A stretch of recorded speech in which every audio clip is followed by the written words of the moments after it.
Last year, on Boxing Day, I found a really cool ornament in a clearance box. It had a built-in camera to record a unique perspective on your holiday celebrations. I grabbed the last one from the store's dusty shelf and brought it home for less than $10. I forgot about it until my wife, my 2 daughters, and I decorated the house earlier this month. I told my daughters about the camera and said we'd secretly catch Santa in the act. I had an old costume in the attic and intended to deliver some gifts in full view of the camera on Christmas night. My girls were overjoyed and went back and forth trying to find the best place to put the ornament on the tree. They had no idea Daddy repositioned it later so it could actually catch the living room and a good angle. In the nights leading up to Christmas, I turned the camera on to make sure everything was working properly. In the morning, I previewed the footage, just long enough to confirm the thing was working. Satisfied, I inserted the micro SD card back into the ornament and slipped in a new battery in anticipation for the big night. Daddy didn't want to disappoint his girls with a failed recording. We enjoyed Christmas Eve as a family, playing board games and eating way more junk food than there was room in our stomachs. Like we do every year, we let our daughters open one gift from Mummy and Daddy before going to bed. The girls, still riding their sugar high, could be heard giggling in their bedrooms from all the way up the stairs. From time to time, my wife and I could hear one of them shush the other, claiming she'd heard hooves on the roof or bells jingling. Eventually, our kiddos dozed off. My wife kissed me on the cheek and headed to bed while I turned off all the lights. I retrieved the costume and tiptoed to the living room, getting ready for my big feature film debut. I did everything you would expect Santa to do. I ate most of the cookies, I drank the milk, I pet my large stomach and said my ho, ho, ho's, and I dropped a few presents by the fireplace, all in full view of the camera. A pretty good acting job, if I do say so myself. On Christmas morning, the girls came running into our bedroom to wake us up. They excitedly insisted we watch the video before opening the presents. I transferred the footage to my laptop, forwarded to where Santa showed up, and pressed play. My girls squealed with delight and jumped in front of the screen, frantically waving at Santa while obscuring the video from my view. It brought me so much joy to see how happy the girls were. I was too lazy to stop the video, so it continued to play in the background while we unwrapped out gifts. I spotted a box I had not seen the night before. It was small and wrapped in a blue foil paper I did not recognize. My name was on it, but my wife seemed as surprised as I was to see it there. Noticing my confusion, my youngest daughter spoke. "Daddy, that's gotta be from Mr. Elf," she said, her voice cheerful and bright. I was ready to dismiss her elf comment as just another weird thing kids say, but my wife wasn't so quick to ignore it. "Honey, what elf?" she asked. My daughter pointed to the laptop. By then, the video had ended, and all that was left on the screen was a preview of the first frame. "The one that came with Santa," she answered. Panic struck me like a bird in a jet propeller. I know my wife didn't dress up as an elf. I scanned the video, clicking forward and back until I saw what my daughter had seen. There was someone in the living room. He walked into the corner after I had turned the lights off. He stood there watching me parading around as Santa. The video went completely quiet after that. It was as though the camera failed to record a single sound. The strange, tall man in an elf costume stood perfectly still for over an hour, watching the camera from a distance. After a while, he walked over to the plate of cookies and bit the head off a gingerbread man. I glanced at the plate and saw his teeth mark on the decapitated cookie. The man then quietly approached the Christmas tree. I thought the audio wasn't working, but as he reached the tree, I began hearing his slow and steady breaths. He reached towards the ornament, and the video stopped. In a terrified frenzy, I grabbed the blue box he'd left behind. I ripped the bow off of it and tossed the frilly thing away. I frantically removed the wrapping paper, opened the box, and looked inside. There, on a bed of bubble wrap, was the battery I'd put in the camera the night before. My wife took the ornament and opened the back. The battery was missing. I don't know what scares me more, what the camera caught, or what the elf might have done after he turned off the camera. Corey Parker was a good boy of just 6 years old. He always did his chores and played nicely with the other kids on his suburban street. Corey was in a state of joyfulness. You see, it was Christmas Eve, and he was sure that he had earned a place on the niece list. Still, even the best little boys misbehave a little. When it was time for bed, Cody let himself be tucked in by his mom and dad, and feigned sleep until he was certain that they were asleep themselves. He then tiptoed downstairs and sat on the living room couch by the tree. He was going to meet Santa Claus for himself. He hoped Santa would forgive him. He just wanted to show him the cookies that he had helped bake himself. The milk and cookies were still there, and there were no presents under the tree. Corey sighed with relief as he realized that he hadn't missed Santa. He sat on the couch for what felt like a lifetime, but was really less than an hour. He kept his eyes trained on the large fireplace adorned with stockings, just ready to be filled with goodies. He had almost drifted off to sleep when he heard the tapping. He jumped up and looked into the chimney, but didn't see anything. The tapping continued, and he realized that it wasn't coming from the chimney but the front window. Timidly, Corey walked up to the window and peered into the night. His eyes filled up with amazement. Standing at the window was Santa Claus.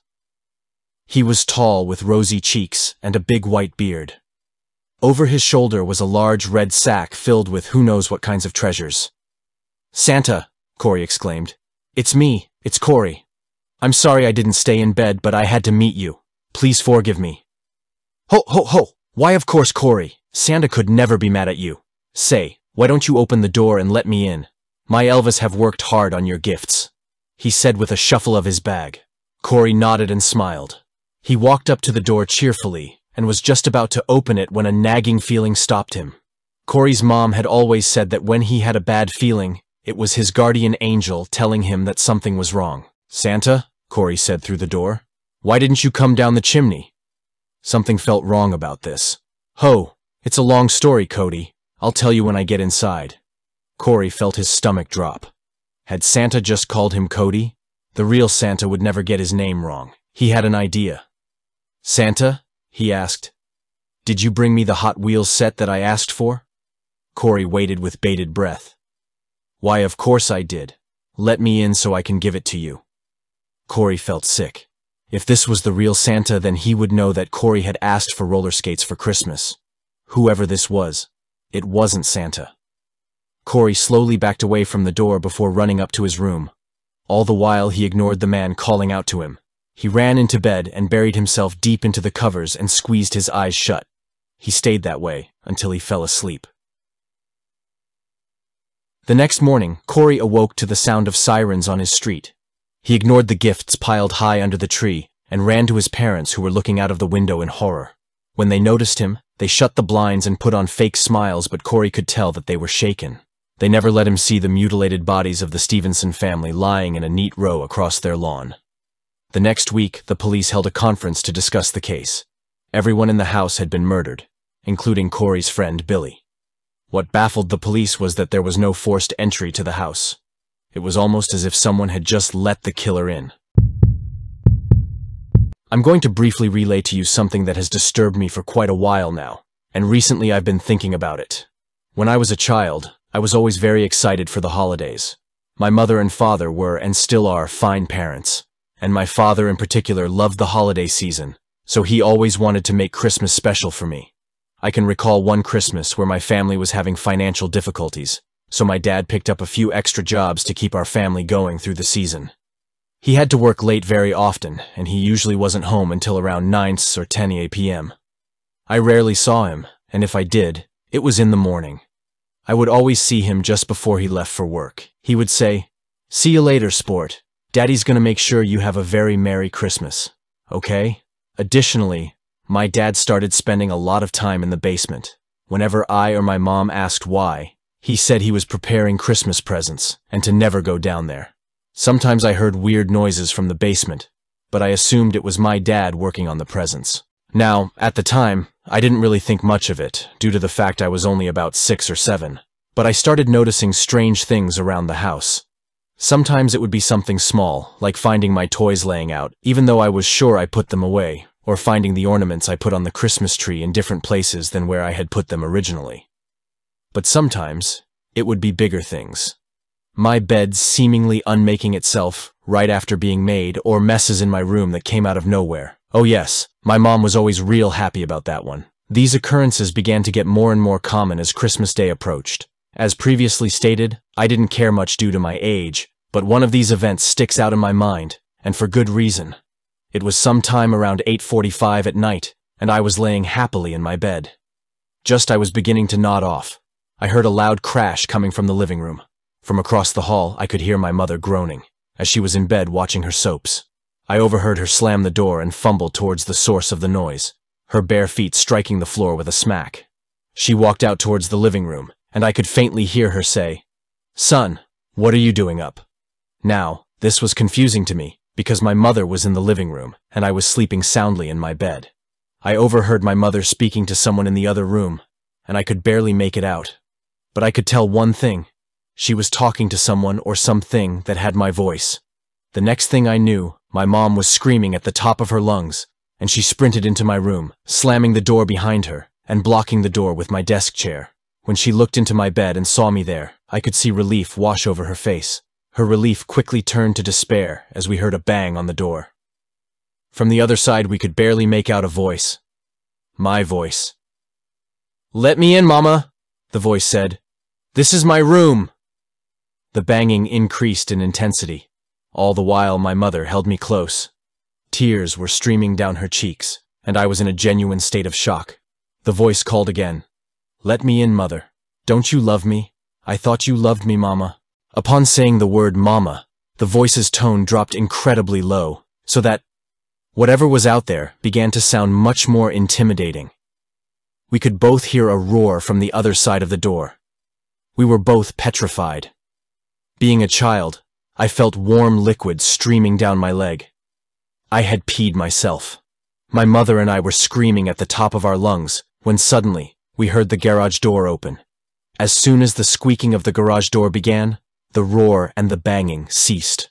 My mother and I were beaming with hope. With one quick glance into her eyes, I knew we wouldn't tell Dad about this. As a matter of fact, we never discussed it again. Until recently. Now that I'm older, I've been looking back at that experience and wondering what my mom saw. I asked her the other day, privately of course, what she saw. She was mortified at first, but when hard-pressed from me, she explained. "When I heard that bang from downstairs, I assumed it was you, snooping around your Christmas presents. As I walked into the living room, I saw a silhouette. The shadowy outline looked a lot like yours." My mother hesitated, then continued. "I went to turn on the lights when it spoke to me. It said, 'Don't turn on the lights, Mommy.' Its voice sounded identical to yours, but there was a certain coldness to it. I asked the silhouette what you were doing up. It slowly turned to face me, and I... My mom started to cry at this point, but I reassured her, urging her on. It looked at me with hollow white eyes. Its eyes, they bore into me, and I could feel their pressure. The thing just stared at me for a while. Then it spoke again. "Sorry, Mom. I was just playing." I didn't know how to respond.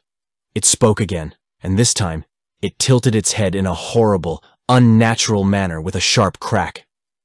"Do you want to play with me, Mom?" After that, She paused, smiled at me, with crooked, sharp teeth. At this point, I ran out of the room, but I could overhear it saying something as I ran. My mom's crying escalated. He said, "I know you love me, Mommy. Daddy always says so."